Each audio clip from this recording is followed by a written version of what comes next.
저는 매수 반대 의견을 좀 드리도록 하겠습니다. 우리 구독자님이 생각한 방향대로 흘러가지 않을 겁니다. 만기가 되면 반환을 받아야 되겠죠. 반환되기가 쉬울까요? 굉장히 어려울 겁니다. 가장 좋지 않는 지역으로 저는 금총구를 말씀을 해드렸습니다. 저의 개인적 견해로선 리모델링 절대 안 될 거다. 재건축은 그럼 과연 가능할까요? 별 리가 없습니다. 부동산 고민 문자로 자세하게 보내주시면 추첨을 통해서 여러분들에게 월수금 정확한 해답으로 찾아뵙도록 하겠습니다.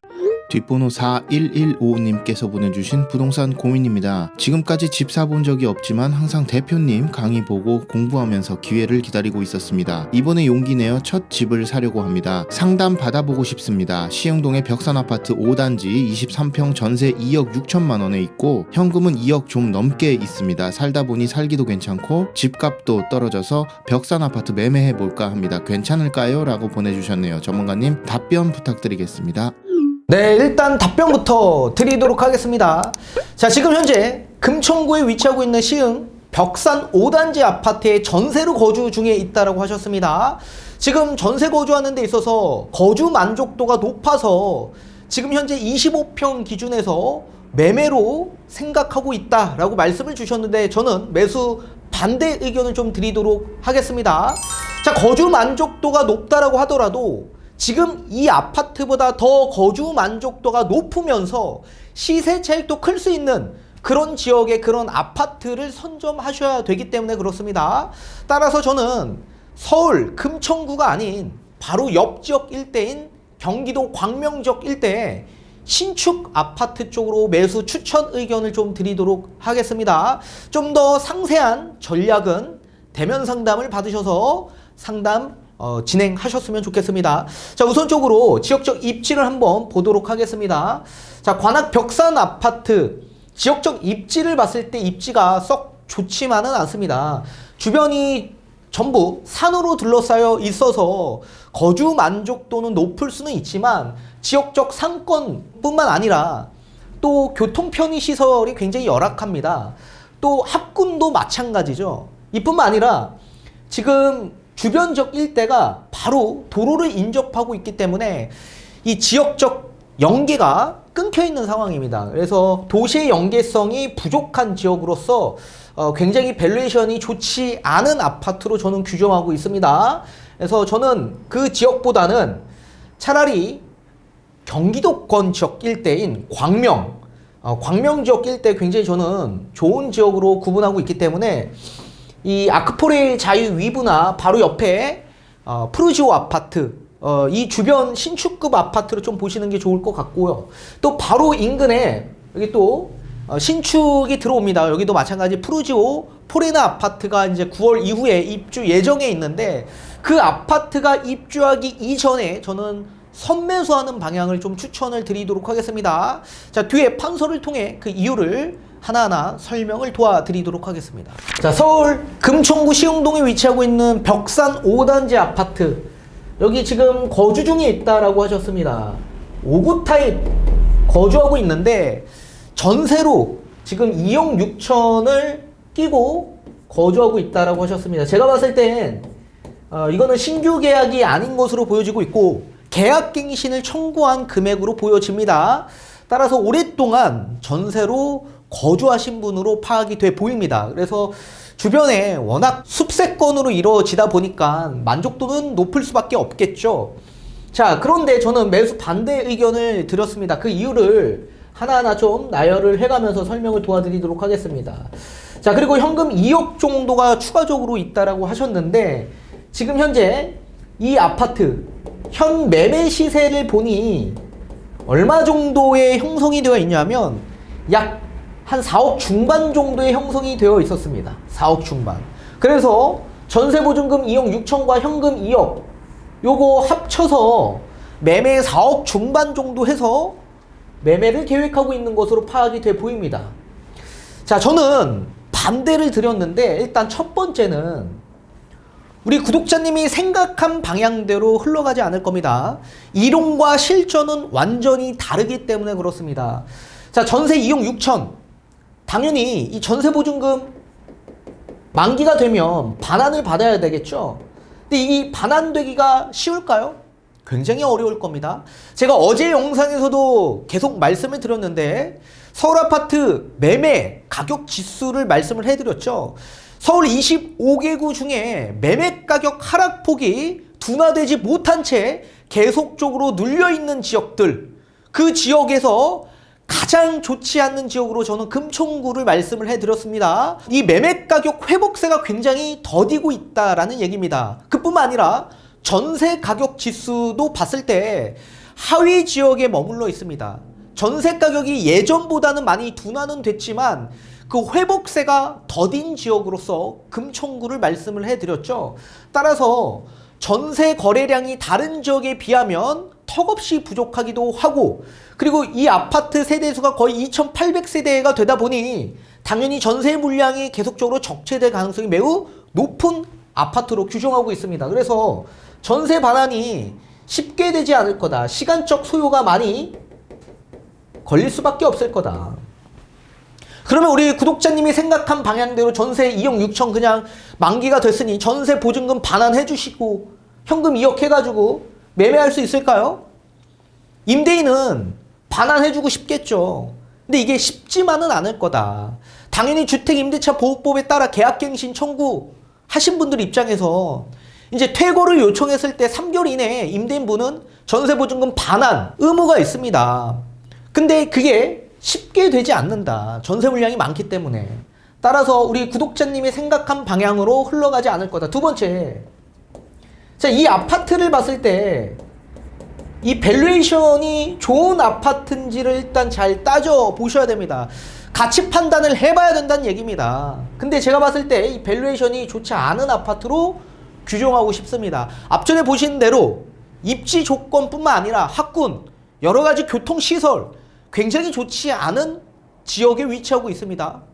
또 그뿐만 아니라 이 아파트가 어느새 20년 차가 도래된 아파트입니다. 그러면 뭘 해야 되냐면 당연히 리모델링을 추진해야 되겠죠. 이거 추진 가능할까요? 추진은 누구든지 할 수 있습니다. 근데 다만 이게 저의 개인적 견해로선 리모델링 절대 안 될 거다. 자, 리모델링 추진할 때 주민들의 동의가 필수적입니다. 동의가 과연 될까요? 약 3,000세대가 되는 이런 아파트의 세대수에서 동의가 쉽게 될 리가 없을 겁니다. 분담금은 당연히 늘어날 수밖에 없는 구조가 형성되죠. 지금 건축 비용뿐만 아니라 원자재 가격이 계속적으로 상승되고 있기 때문에 분담금 자체가 높게 형성될 수밖에 없을 거다. 당연히 안 되겠죠. 리모델링뿐만 아니라 재건축은 그럼 과연 가능할까요? 제 기준에선 절대 안 됩니다. 될 리가 없습니다.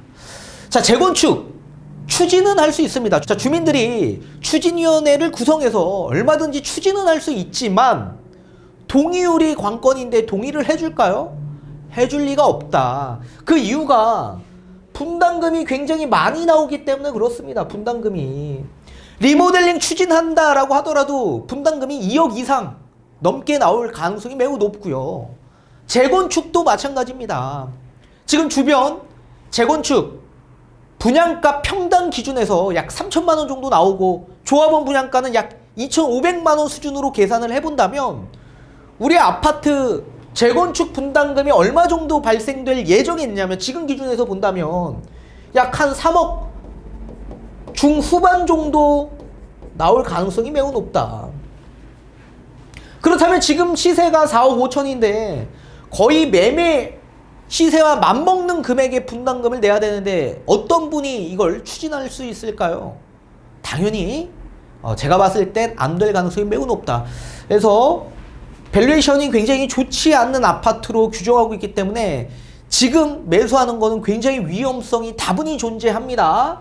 따라서 저는 매수 반대를 좀 드리고 싶고, 이 아파트의 상승장에 나왔던 매매 시세를 봤을 때 이 아파트 6억까지 상승했던 아파트입니다.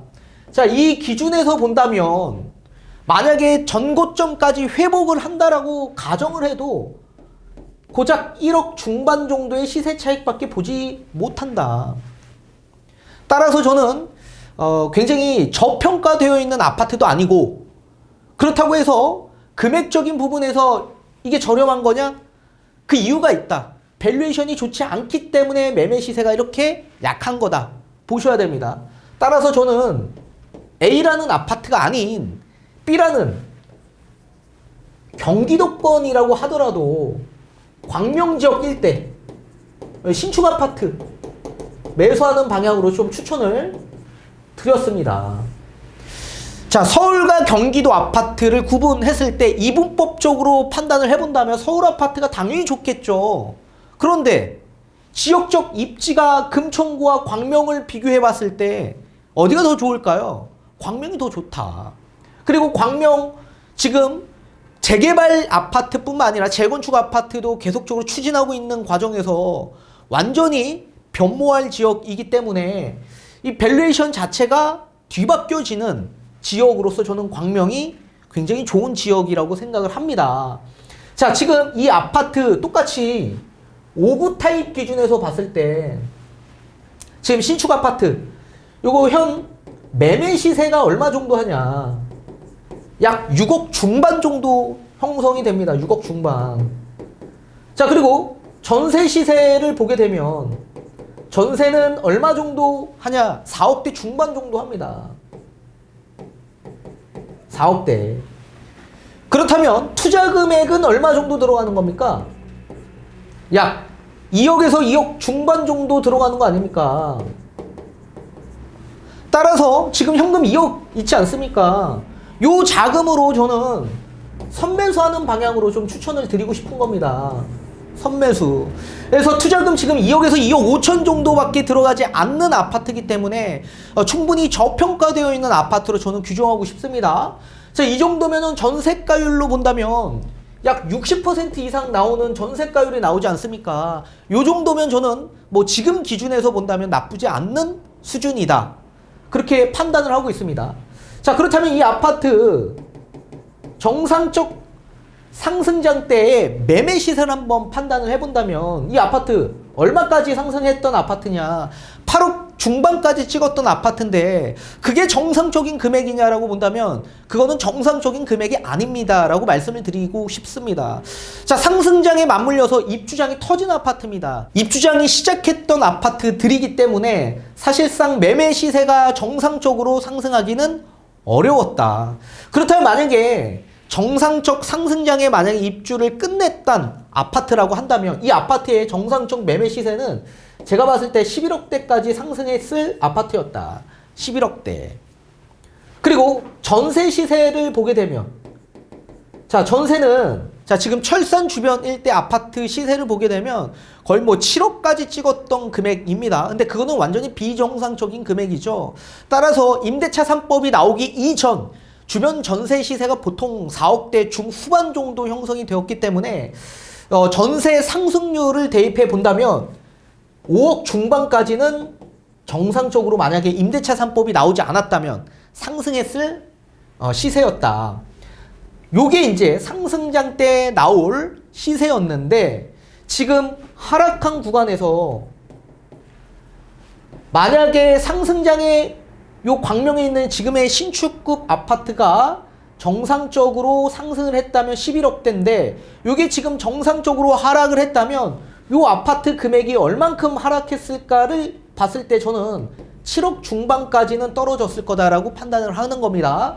그리고 전세 시세도 마찬가지 정상적 임대차 3법이 나오지 않았다면 요 정도로 상승했을 아파트였는데 요게 이제 하락기에 맞춰서 전세 시세가 떨어졌을 테죠. 매매 시세가 떨어졌기 때문에. 그렇다면 얼마까지 떨어졌을 거냐라고 본다면 저는 저항선 4억으로 보고 있다. 4억.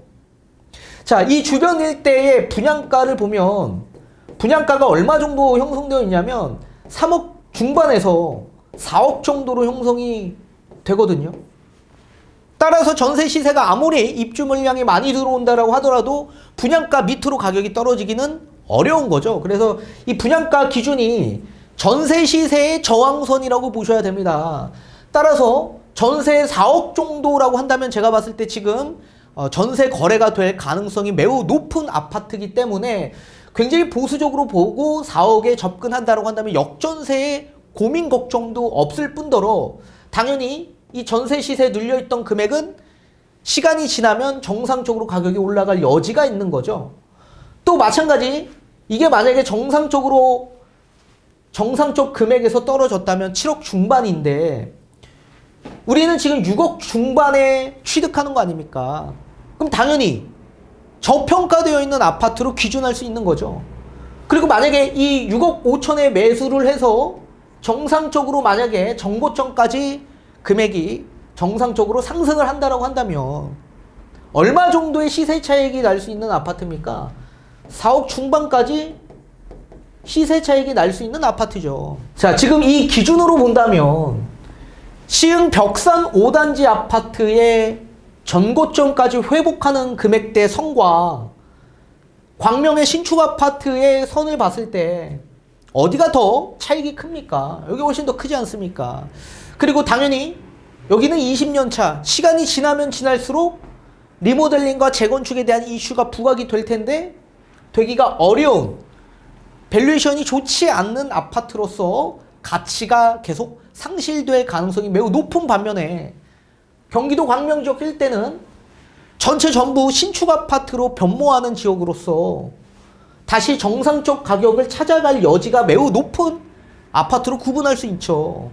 따라서 저는 시세 차익이 훨씬 더 많이 날 수 있는 광명 신축급 아파트로 보시되 만약에 우리 구독자님이 이거 지금 전세 주고 일단 투자를 계획하고 선매수 하셨다가 나중에 2년이 지난 시점에 대출을 받아서 부족한 부분은 한 2억 정도 부족한 부분은 대출을 받으셔서 입주를 하시던 또는 만약에 입주를 하지 못하는 상황이 발생이 된다라고 한다면 계속 지금 거주 만족도가 높은 벽산 5단지의 전세로 계속 거주하면서 투자를 해서 나중에 양도차익의 시세를 볼 수도 있는 거 아닙니까?